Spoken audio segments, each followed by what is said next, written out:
अस्सलाम वालेकुम boys and girls. आज हम बात करेंगे कुछ और रूल्स की जो कि सिंगुलर से प्लूरल बनाने में मदद करते हैं।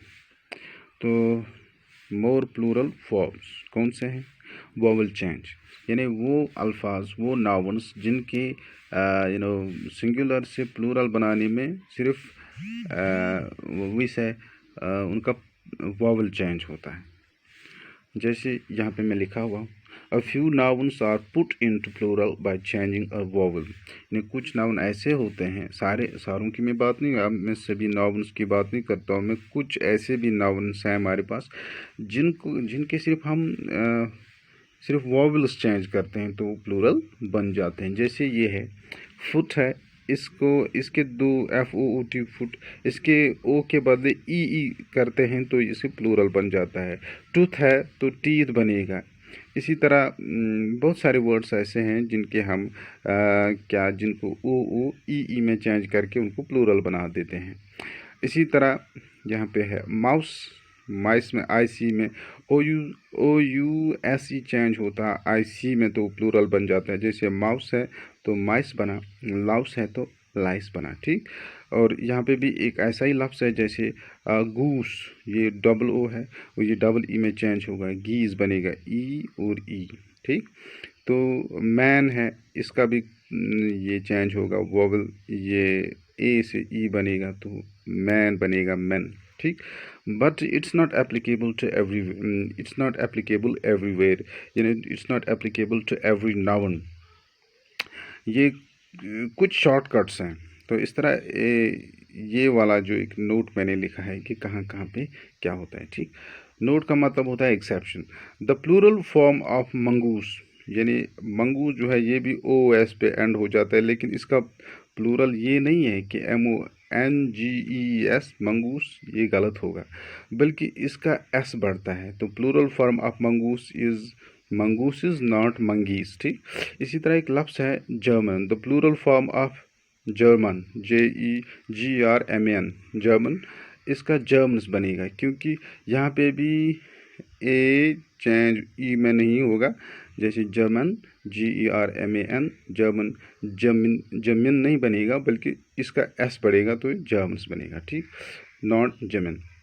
और इसी तरह एक रूल नंबर 3 है, इन कंपाउंड नेम्स और नाउन्स, जो कंपाउंड नाउन्स होते हैं, दो अल्फाज से ज़्यादा, two words juxtaposed, bridged together by preposition, or they are bridged together, they are connected or joined together by a hyphen, they are called, उनको कहते हैं कंपाउंड वर्ड्स।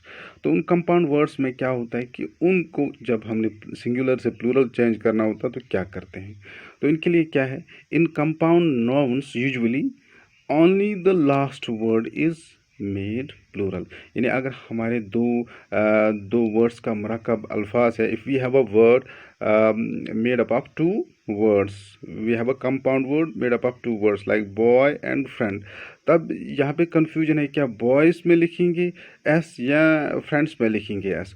तो नॉर्मली ये रूल है कि ऐसे अल्फाज में जो दूसरा वाला लफ्ज़ होता है तो उसके साथ एंड पे S बढ़ाया जाता है। जैसे बॉय फ्रेंड का बनेगा बॉय फ्रेंड्स, न कि बॉयज़ फ्रेंड, न कि गर्ल्स फ्रेंड, ठीक। तो इसी तरह यहाँ पे क्लोज अप है, तो बॉय फ्रेंड तो कॉमन सी बात है, सबको पता है। तो यहाँ पे क्या बनेगा, क्लोज अप, क्या ये क्लोज अप बनेगा या क्लोज अप्स बनेगा, तो याद रखिएगा इसका दूसरा लफ्ज़ जो है उसके साथ S बढ़ेगा, तो it will be close ups, ठीक। टेक ऑफ, तो टेक ऑफ भी एक ऐसा ही लफ्ज़ है, कंपाउंड वर्ड है, तो उस सूरत में भी क्या है, take off, take offs, okay. Let's turn over, will see more rules, okay. Then this is another piece of information for you, okay। in nouns plus preposition plus noun construction, अगर ये compound words 3 अल्फाज के बने हो, लेकिन वो जो 2 words हैं इनके बीच में एक प्रपोजिशन है। प्रपोजिशन यू अंडरस्टैंड, एट है, इन है, बाय है, फॉर है, विद है, बहुत सारी, इनकी बड़ी एक फैमिली है। जब ये 2 अल्फाज को कनेक्ट करते हैं तो इनके साथ क्या होता है कि is the same rule that the last word is being made plural, और there is some other rule. तो इसके साथ क्या होता है, for example mother in law, man of war, grand in aid. तो नॉर्मली रूल है इनका पहला वाला वर्ड, यानी मदर्स, जैसे पहले वाले रूल में हमने कहा कि दूसरा वाला वर्ड उस पे एस बढ़ता था, लेकिन जब दो वर्ड्स तीन वर्ड्स का हो तो प्रपोर्शन से उनके बीच में प्रपोर्शन हो तो उस वक्त जो पहला लफ्ज़ है तो उसके साथ एस बढ़ता, तो it will be like mothers in law, man of war, not man of wars, it will be man of war. Grant in aid बनेगा ग्रांट्स इन ए, ठीक। And the nouns ending in U M, वो अल्फाज जो you M पे end हो जाते हैं। Quite a few words in English ending in U M that change to a plural form, into a plural form. वो अल्फाज जो प्लूरल फॉर्म में चेंज जो एंड होते हैं आई यू एम या यू एम पे एंड हो जाते हैं, तो वो ए से क्या होता है कि U M change into A at the end in the plural word. तो क्या है यहाँ पे एक मैंने मिसाल दी हुई है, example bacterium.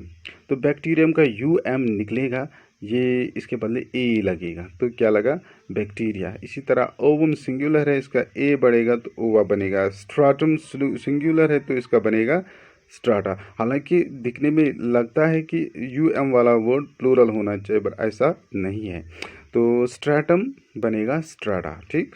But in current English agendum तो एजेंडेटम, ये दोनों अल्फाज ऐसे हैं जो in in in in old English they used to be called agendum and datum, but in current English it's completely a different thing, okay. तो इनको एजेंडम और डेटम दोनों को एजेंडा और data in singular as well as in plural form में भी इस्तेमाल करते हैं। इनके साथ ये रूल नहीं लगता, ए वाला रूल इनके साथ फिट नहीं होता। तो in current English data and agenda and data are used in both forms, that is singular and plural, यानी सिंगुलर भी डेटा सिंगुलर भी है और प्लूरल भी यही है। डेटाज नहीं आएगा बिकॉज इसका अगर देखते तो डेटाज नहीं है, data is itself a plural, but in old English it singular was datum. इसी तरह एजेंडम, ओल्ड इंग्लिश में एजेंडम था सिंगुलर, लेकिन आज की इंग्लिश में इसको एजेंडा सिंगुलर भी है और प्लूरल भी है। Thank you very much for today. इंशाल्लाह in the next video will meet again, will be talking some interesting topic. Thank you.